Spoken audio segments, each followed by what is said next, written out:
Hello and welcome to Beyond the Scale, Weight Loss and Wellness. I'm your host, Coach Monica. I'm joined today by Coach Darcy, and we are here to guide you through the ins and outs of a lifestyle that's transformed not just our lives, but the lives of countless women navigating the waves of perimenopause and menopause. Whether you're here to shed weight, understand your body better, or simply find a community that gets it, you're in the right place. So sit back and enjoy the next few minutes as we tackle the hot issues of today.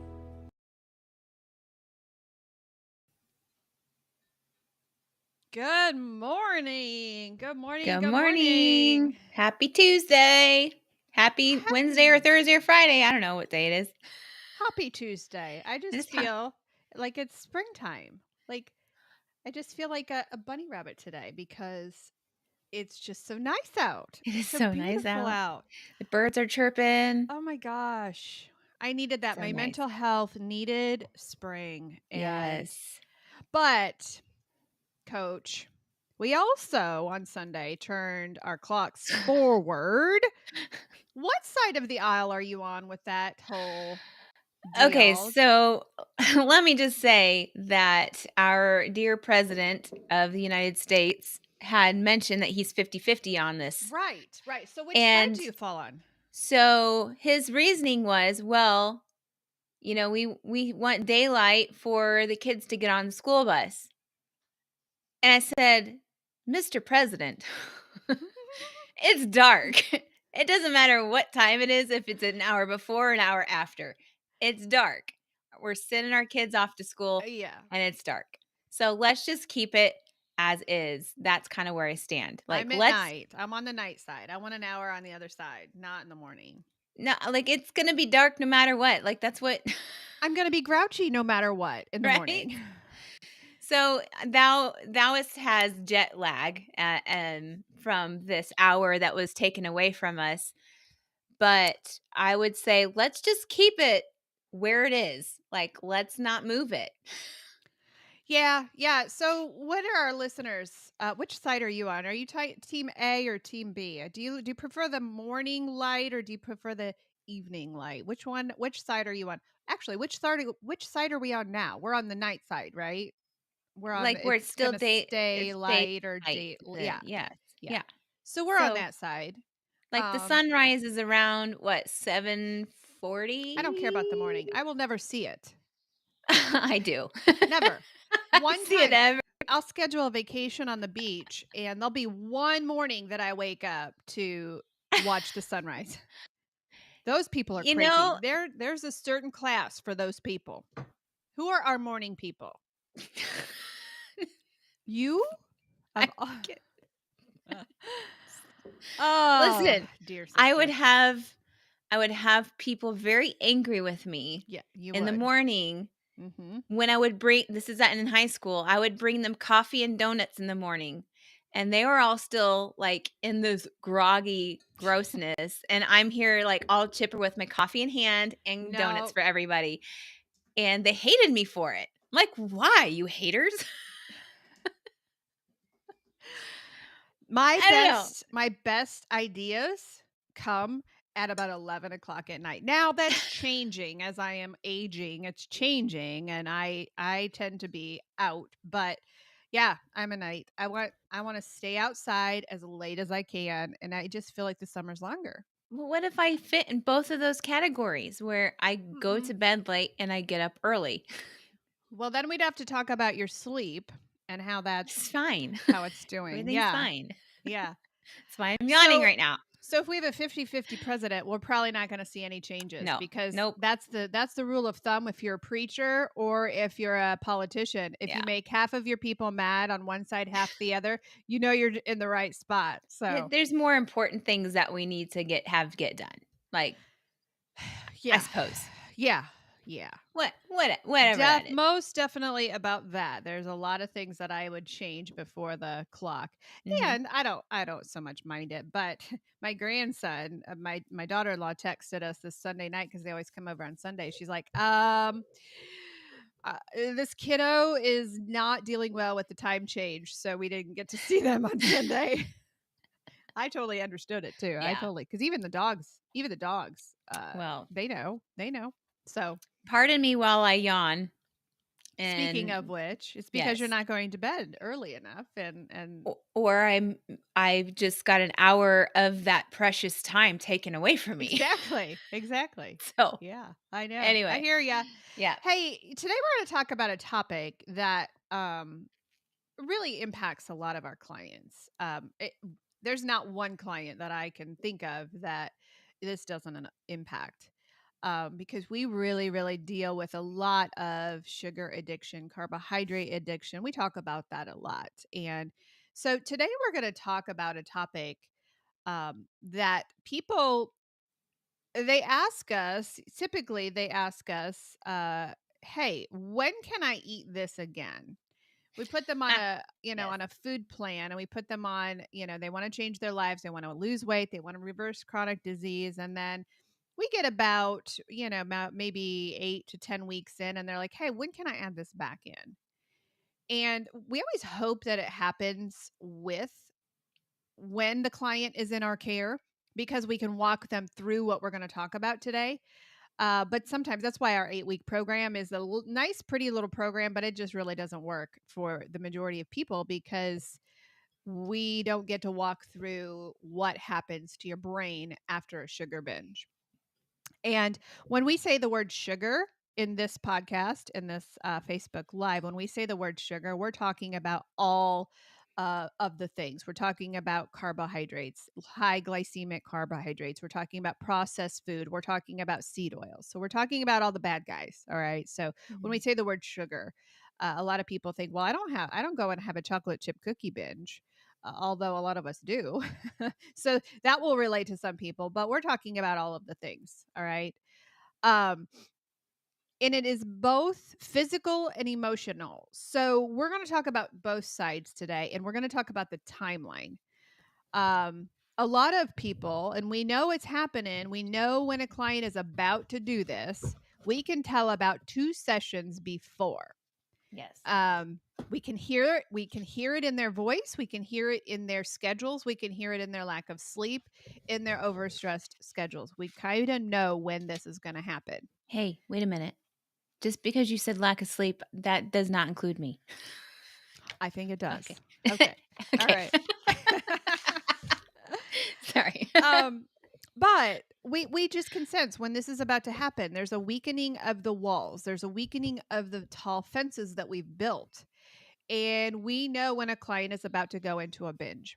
Now, we try to talk them out of it. We try to, because of what we're going to talk about, it's just flat out not worth it. And if we actually win um, this podcast over to the masses, if we win, we're going to prevent you from doing this. Because when you go through this cycle, I'm going to talk about the science portion, and Coach Darcy's going to talk about the emotional side and the schedule. So we're going to show you a picture of what happens when to your brain physically. So a lot of people feel like, oh my gosh, I went on this sugar binge. I don't know why I did it, and I can't get out of it. So we're going to talk about the I can't get out of it part, because the I can't get out of it part is not just a lack of your willpower. We're going to show you a picture of what your brain does when you introduce sugar, especially after you have been sugar free. Uh, Again, sugar being carbohydrates, processed foods, seed oils. Okay. So when you've been sugar free for a certain amount of time, there's something physical that happens to your brain. I'm going to talk about that. And then Darcy is going to, and then I'll introduce the schedule to you and kind of show you the timeline. And then Darcy's going to talk about the emotional factor, which honestly, I took the easy one. I can't say a lot of these medical words, but I took the easy one, because the emotional part is where you either win the battle of your weight loss and your chronic disease, or you lose it, and you Mhm. lose it for a while. Okay. So I'm going to show you, for our podcasters, I'm going to talk you through what you're looking at here. But for the people that are watching us live, I'm going to show you a picture of the brain. Okay. This is an image that is a picture of what happens to your brain when you introduce sugar, or again, the processed stuff. Okay. The left side, you can see me pointing over here. I don't think you can. Oh, I don't think you can see me pointing. But the left side of the brain is a gray, boring, yucky, just a picture of a brain. It's got a couple little spikes in there of little, it looks like laser Energy. focus energy. It looks like energy. Yeah. Yeah. But this is what your brain is supposed to look like. This is why when you're on the ketogenic lifestyle or carnivore lifestyle, you can think so clearly. Look at the difference between the two sides of this brain. The other side, the right side of the brain, has all of these little laser, bright red and yellow. Everything is shooting everywhere. It's a very colorful picture. This is what happens when you put sugar in your body, especially after being off of it a while.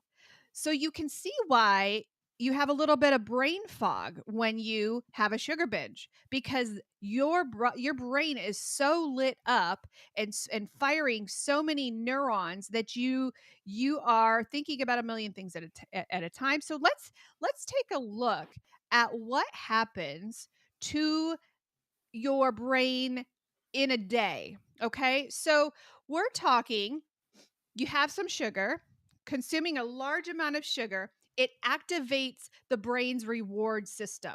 Okay. And this is called the mesolimbic pathway. So your brain has all of these pathways. When you put sugar in your body, you light it up. Okay. It releases a surge of dopamine, which is your feel good transmitter. Okay. And this is depicted in this picture that you saw as intense, colorful bursts. Okay. So it kind of represents, heightened pleasure and motivation. All right. And so here is a word that I want you to know. I did a lot of study on this when I studied the addictive pattern of the brain. The prefrontal cortex. This is the decision-making spot of your brain. In this position, when those dopamine pathways are lit up like that picture shows, you probably will lose temporarily inhibitory control. And so people say, Monica, our clients are like, Monica, I don't understand why I did that. Why did I do that? Well, look at the brain here. You lose temporary control over your decision making, your prefrontal cortex. You lose control over that. And that's in the front of the brain, right? The amygdala, which is your emotion, your ventral tegmental area, which is the reward signaling portion, it becomes overstimulated. And that's why we have clients who are like, I don't know why I just ate a whole sleeve full of Oreo cookies. You lose control over that when you have that instant dopamine rush. You're also spiking your insulin. You're also spiking, you're spiking your sugar, which spikes your insulin. All right. So this is all setting the stage for this. Remember this 3:00 Snicker bar crash. Okay. Because that's the next part. So the first one is the neurochemical stabilization. This lasts for 1 to 6 hours. That's that dopamine rush. That's that overstimulation. But in 6 to 24 hours, okay, you're going to have a post binge crash. And that's an early recovery. Your body's recovering from all of that sugar that you put in there. Okay. So it is when you are like, I just feel like somebody just kicked my butt. The brain's overstimulated state, because of all of that dopamine rush, sends you into a crash. It sends you into a low energy state. And this is where your withdrawal starts to kick in. Okay. This is when you're like, I don't like how I feel. My body hurts. I don't like. This is the coming down from that high dopamine rush that you just did. Okay.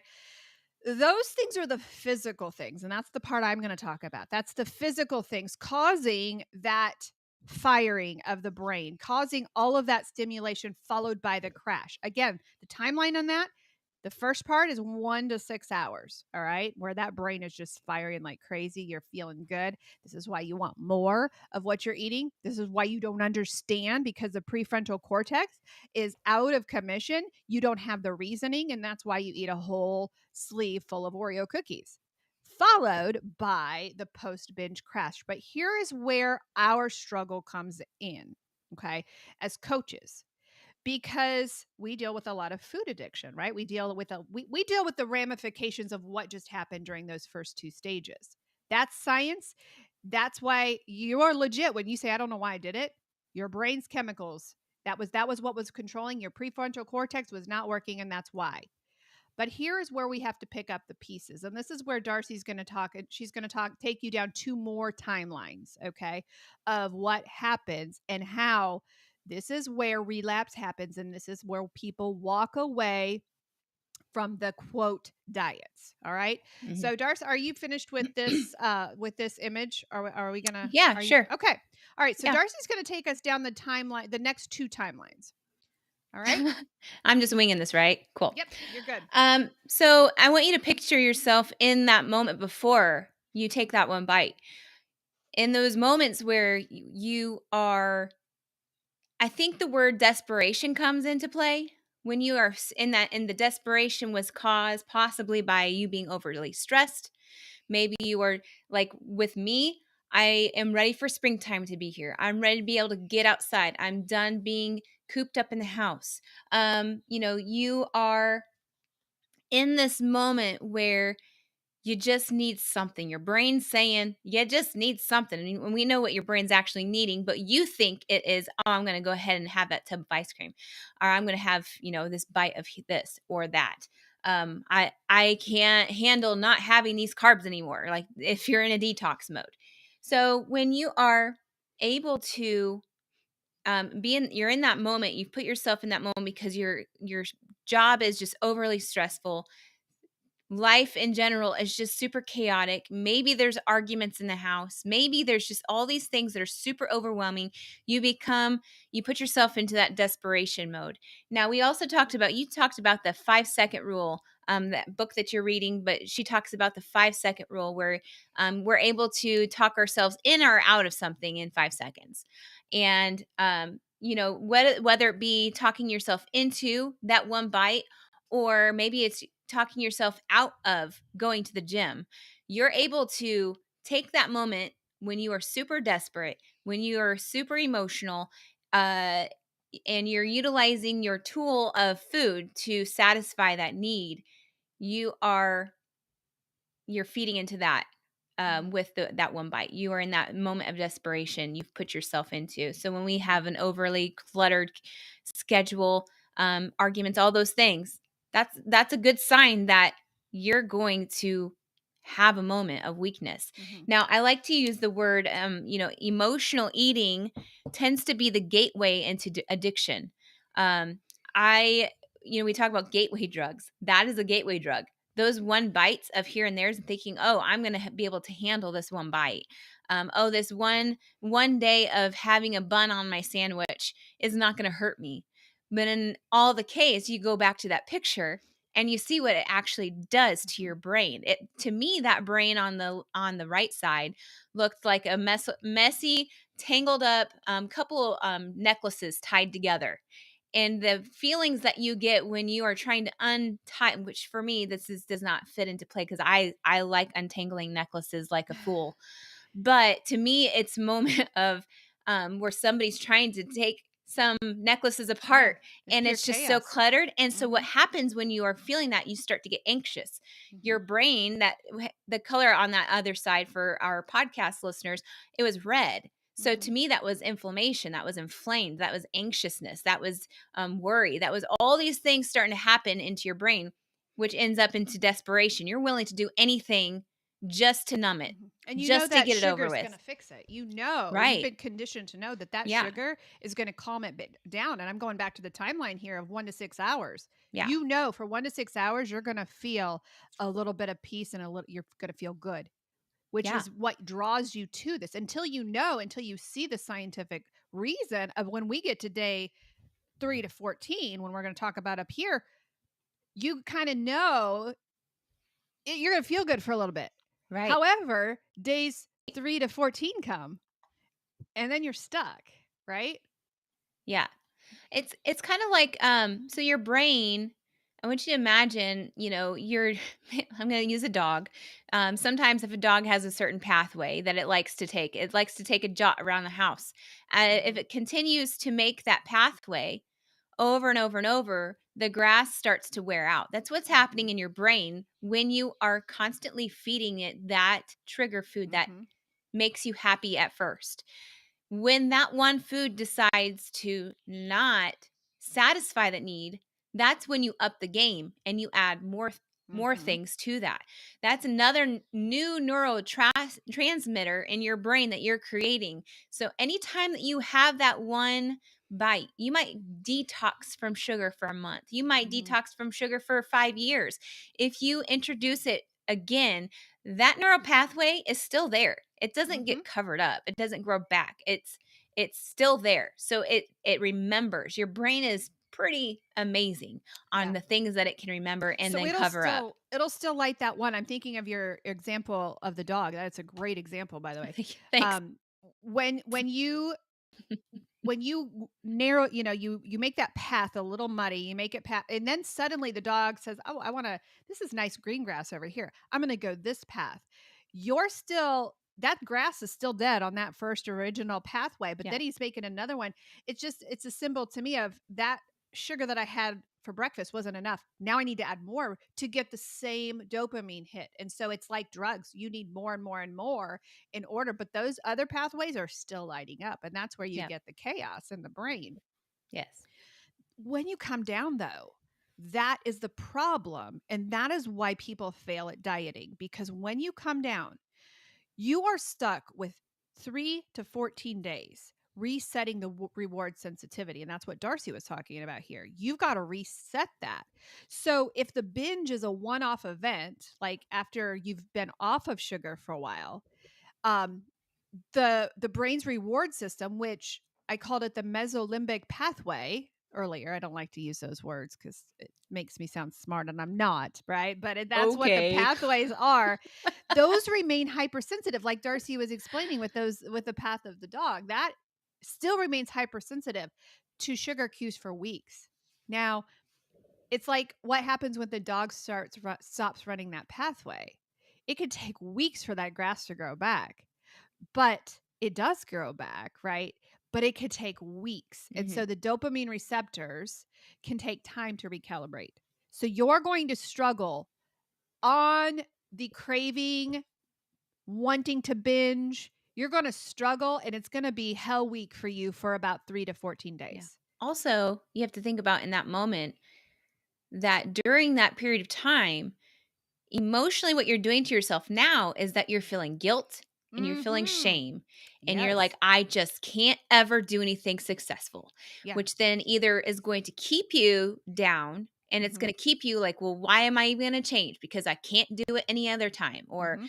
I always do this. I always repeat the same cycle. So Mhm. you are beating yourself up when you do that. And it's Mhm. not just the one time that you mess up, it's Yeah. every single time.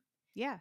Even if you make then the next step, if you make one small mistake in eating healthy and you didn't Yeah. mean to, you beat yourself up Yeah. because that's what we like to go to. So during that healing period of time, you're still beating yourself up. Yeah. So you're beating yourself up emotionally, and your body is screaming for more sugar because you open pathways up that weren't open before. And so it is a double hit because you're like, oh, see, I screwed up and I'm feeling bad. And now this Diet Coke sounds even more incredible. I don't want to do it. Oh, yes, I do. I don't want to do it. And you're having an internal battle full of shame. And you're like, see, I couldn't do it anyway because you couldn't resist it. And so it's a constant cycle. So this is the biggest relapse risk. This sensitivity resetting period of about that can be up to 2 weeks. So when Mhm. we have a client go off plan, there's no question as to what my treatment is. It's you're going back on detox for 14 days because we got to shut off those pathways. We've got to get that grass growing again. Yeah. We've got to, we've got to shut those things off.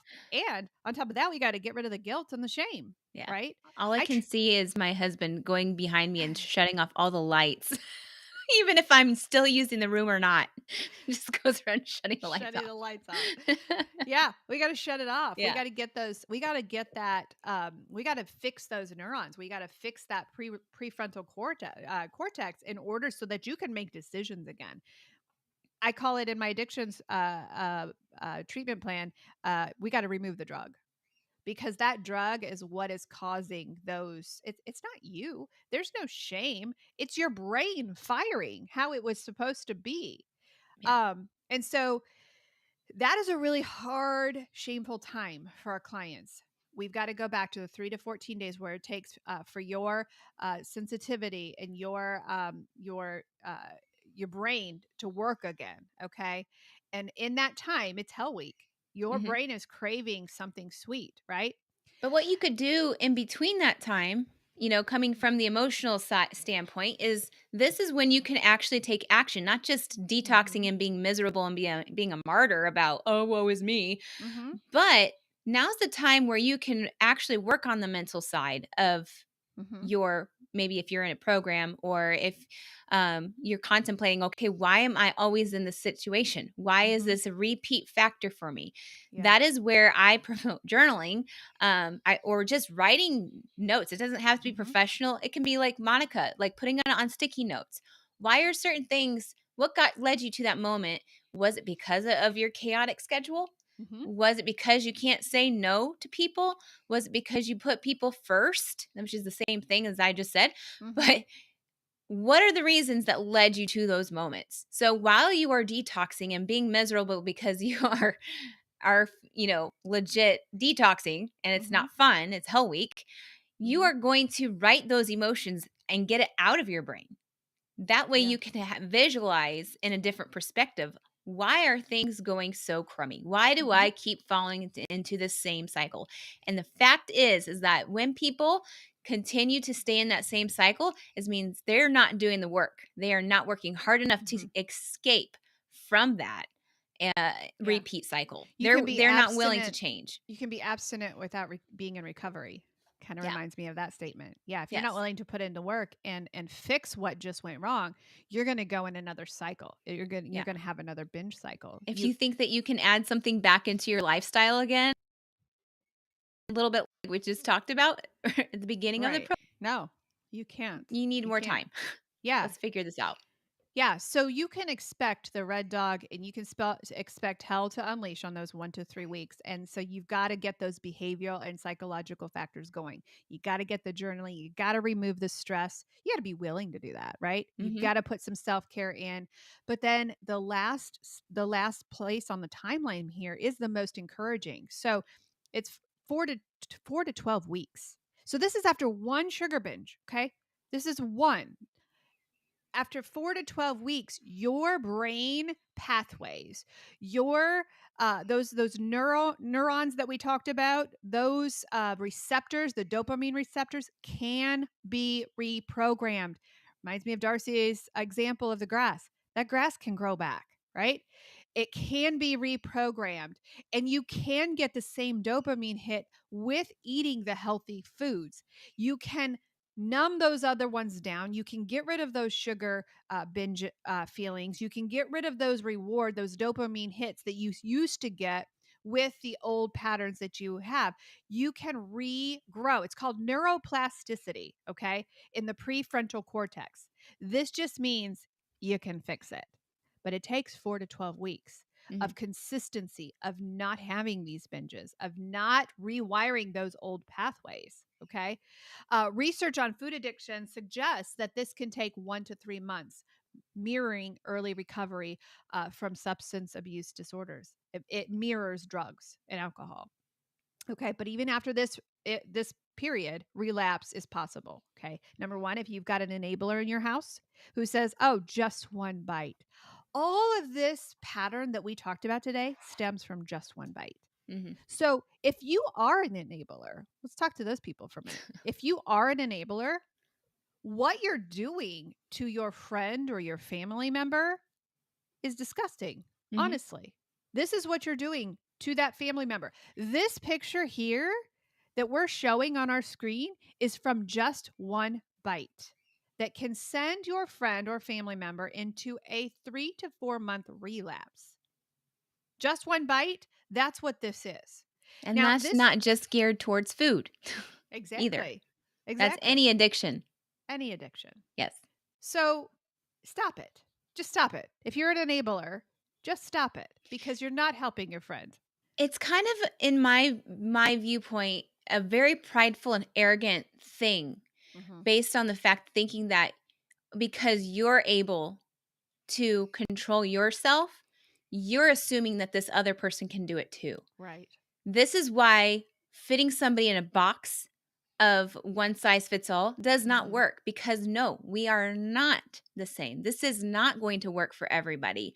And I think you've got to be able to put your feet in their shoes for a moment to just Hmm. actually see, like, oh, I Yeah. see their struggle. Yeah. There's all this trauma in their back history that could be potentially the reason why they are dealing with this addiction.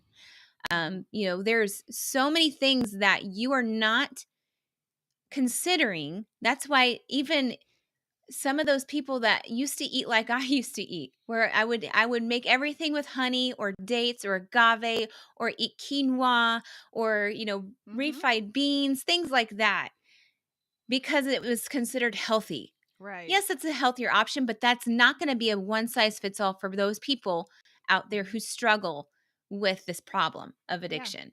Yeah. Yeah, definitely. Because those high glycemic foods, even the healthy carbs, those do the same thing to the brain. They can, depending Yeah. on how sensitive you are. And if you are a very insulin sensitive person, those things are going to do the same thing. Now, some people can handle it. Some people can handle strawberries. Some people can handle, the higher glycemic foods. Most people struggle with this. When I have oatmeal in the morning, even steel oats. If I have oatmeal, I am ravenous all day long. Hmm. I don't even have to put any honey. I don't have to put anything on it. I am starving all day long, and part of that is this scientific process here of your insulin and spiking, that dopamine pathway. So let's talk about some strategies to prevent relapse. Number one, it's removing the drug. We talked about that, Hmm. stabilizing the blood sugar and the dopamine. You just got to remove it. You got to get it out of your system. We put our clients on a very, very high intense detox. Okay. Because we got to prevent those glucose spikes. We got to prevent the crashes. We've got to get their brain, that left side of the gray brain picture, we've got to get it calm. We've got to remove the drug. Okay, so Hmm. eating balanced meals, a balanced ketogenic diet is the one that works the best. Carnivore works even better, right? Yep. We avoid the artificial sweeteners right at first. We don't play with them until later because we want to stabilize the blood sugar. We want to bring down those dopamine spikes, right? And then boosting natural. Darcy, can you talk a little bit about boosting natural dopamine alternatives? Because dopamine's a good hormone, right? That's the one Yeah. that makes you feel good, right? Dopamine is Right. wonderful, and there's ways that you can spike that naturally without the Right. sugar. That is through exercise. That's why I Yeah. I promote exercise only in that regards, not for weight loss, but for muscle strength and the dopamine, but also putting yourself with people that you love. Hmm. That's another one. Making time Hugs. for it. If you, hugs. Oh my goodness, I go. I know maybe they think I'm a weirdo, but I love hugs and I love giving out hugs and the awkward long hugs, the ones that make people feel like, okay, this is okay. I But don't like that those. I don't like I those. love doing those because it gives that person and I do this with my kids when they're super uptight and they've had a stressful moment. I just hug them until they do this. Uh-huh. That moment, you feel it. And that means that they are relaxed. That Yeah, was like that shot. And sometimes I know you're going to come at me, all whoever's listening and that's an introvert and doesn't like people to touch them. that's I hear hilarious. you. It's okay. It's going to be That's so fine. funny. We have one of Um, those people at our church. She doesn't like hugs at all, and she's very vocal about it. And it's become a joke. But you know what I want to just all the time do now when she walks it's just by? you want to I hug her, just want right? to hug her. I just want to hug her because I It's am like a looking at hugger. the pink elephant in the room. I know.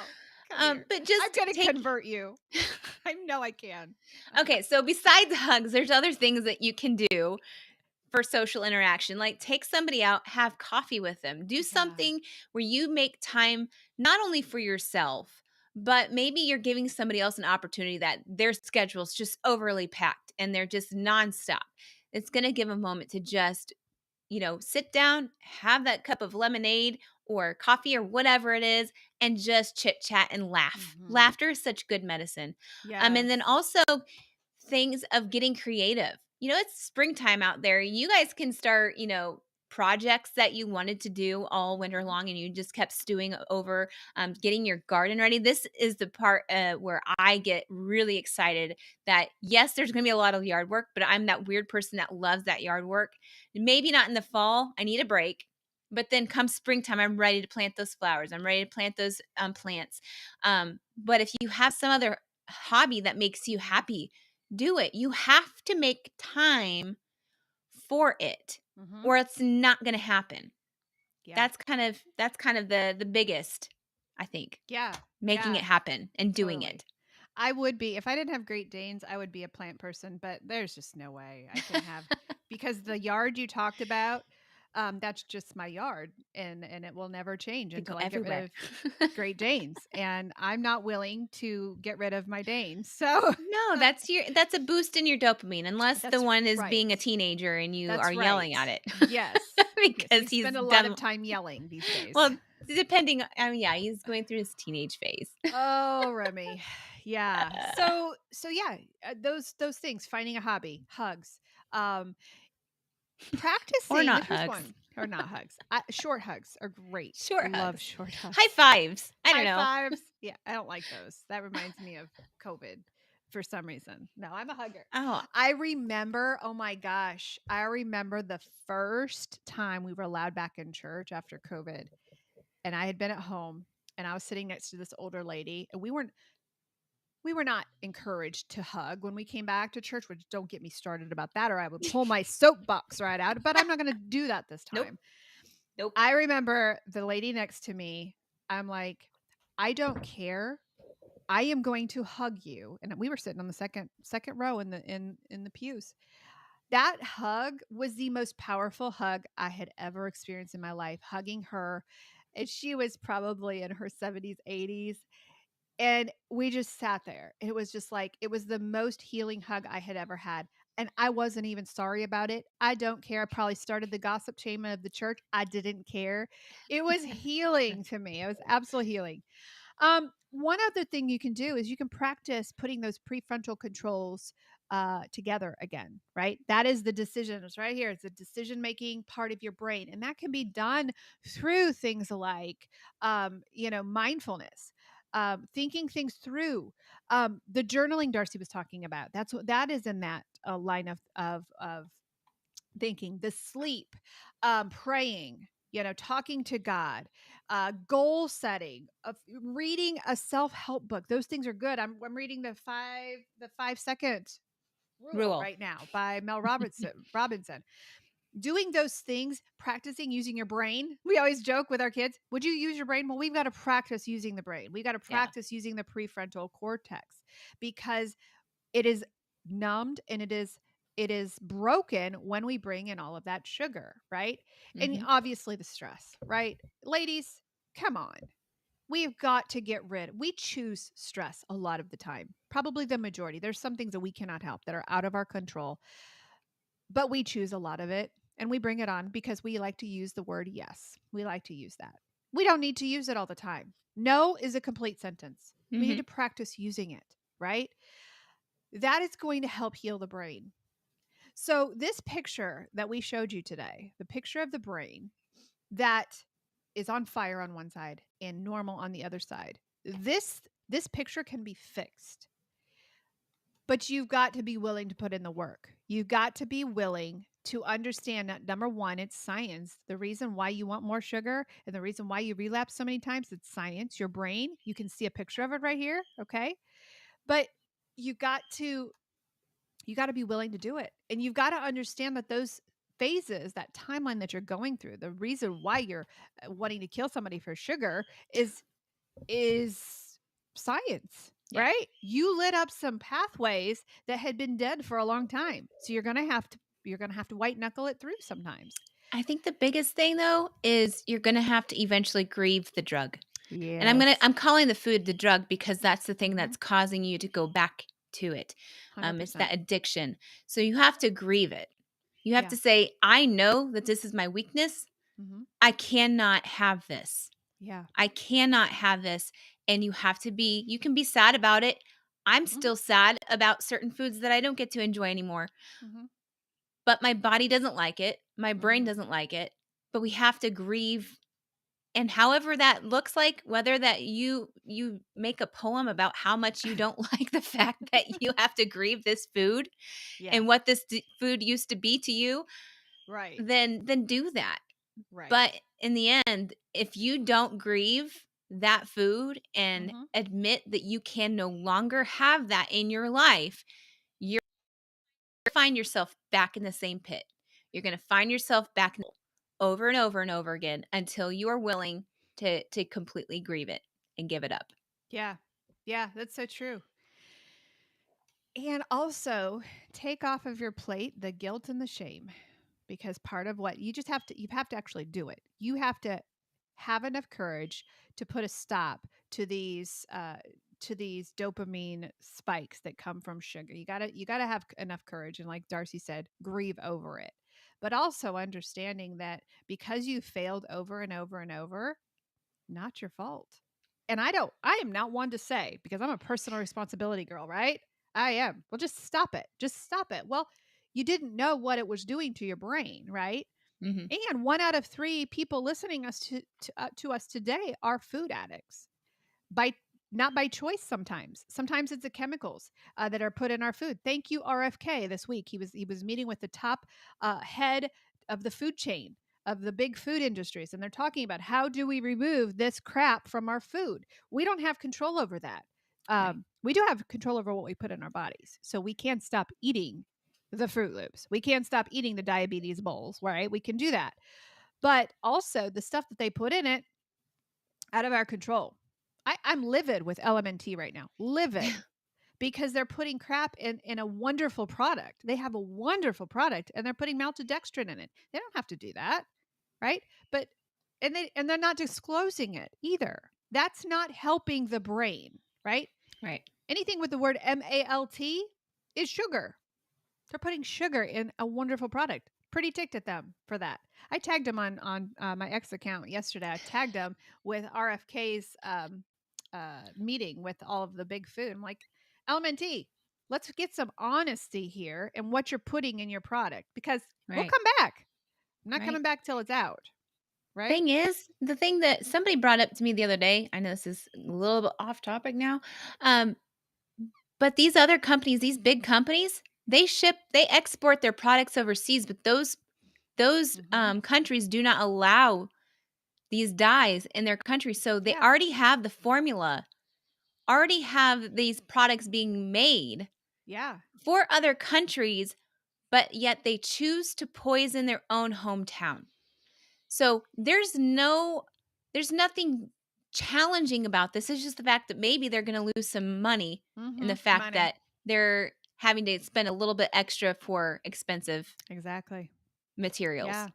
So Well, we're don't living in a worry. good time right now. Yeah. Good time right now. Yes. All right. So that's our show for the day. Well, we shouldn't That's our end on show. that. Yeah. Let's just I want our listeners to just kind of chew on it for a week or so. Just kind of chew on the fact, what are you eating and are you lighting your brain up? Are you helping your prefrontal cortex or are you hindering it? Are you stuck in this addiction cycle that you can't get out of? If you're stuck in this cycle, then you do need help. Then you need a coach to come walk alongside of you. If you keep going back to the old pathways and you're like, why in the world did I do that? It's science. You're doing it because you fed your brain sugar, because you fed your brain this stuff. And it's going to take, I hate to tell our clients, some of our clients are listening right now and are in the middle of a relapse. I'm not going to call you out, but if you are in the middle of a relapse and you keep going back to that sugar, it is not going to get better for you for about 12 weeks. You're going to have to white knuckle it out of this relapse, and it's going to take a while to get out of it. Okay. So Yeah. you got to decide. We can't decide for you. You're going to have to decide, I am mad enough that I am willing to white knuckle this thing for a couple weeks because I am stuck and I can't get out. Right? And it's hard work, but you Hard can do it. work. But you can do it. You can Mhm. totally do it. So we are live every Tuesday morning at 11 a.m. Eastern Standard Time. I think I'm going to be alone next week because I Yes, think you're on you are. vacation. So who Yeah. knows what we'll talk about next week. And then the week of the 22nd, I am on vacation. So you'll have Coach Darcy. And so, yeah, not the 22nd of April. No, So I still have a is whole it nother what month. you're I was jumping the just- gun. I was just needing to get out of here. Oh, if you need help, if you are on the struggle bus, if you cannot get out of this cycle, I just opened up a package that is not even on the website. I'm not going to put it on there, but I opened up a 6-month slot for my addiction treatment center. So if you know you struggle with food addiction and you're willing to do the hard things, that is available. You have to private message me for that one because it's not on the website. If you need help with weight loss, if you need help with getting rid of this diet cycle that you're on, Coach Darcy and I both have spaces in our 3-month program, which is the most beneficial. That is Yes. that is our most popular. It's my favorite. Yeah, Yeah. it really is. We get them for 3 Yeah. months. We get to walk through the dark stuff with you. And usually you're not done by then. And we put you on another program. But the 3-month is where you need to start. So message Coach Darcy or myself. Go to kmhealthcoaching.org. And that will send you to our homepage. And then you can find Coach Darcy on there. She's got her own website. I have my own website. And you'll find us. We recommend you schedule a session with us first, though, so we can make sure you're in the right program because that is important. We do not want you in the wrong program. There's certain clients that I would not accept into our hormone program because they're not ready yet. Right. So make a schedule, have us do a health assessment on you first. That's completely free. And on our website, there is a carnivore ice cream recipe on there too. I Ooh, saw that was yes. still on there yesterday. I was going to take it down. I thought, why not keep it up there? So kmhealthcoaching.org if you are interested or if you need help. All Yeah. right. I will see you next Tuesday morning. And we release our podcast, Beyond the Scale, Weight Loss and Wellness. Head over there, click subscribe. If you're on the Apple podcast, give us a review over there. That really helps us know what you want to hear. So, all right. You have a great day, Coach. We'll see you next too. week. Bye. Take care. Hey, it's Coach Monica here. Guess what? If you're fed up with feeling stuck in your battle with weight or food, I've got something just for you. Check out our free Facebook groups. Over at Food Addiction and Recovery, I'm over there waiting for you. We're going to walk this journey together. It's about getting real, sharing our stories, and lifting each other up. We're in this together every step of the way. And if you're curious about changing your life with keto, the Weight Loss Project is where you want to be. Coach Darcy is amazing. And together, we're not just talking about losing weight. We're talking about finding a happier, healthier you. So, what do you say? Are you ready to join us? The links are in the show notes below. And I'm telling you, this is more than an invite. It is the start of something great. We cannot wait to see you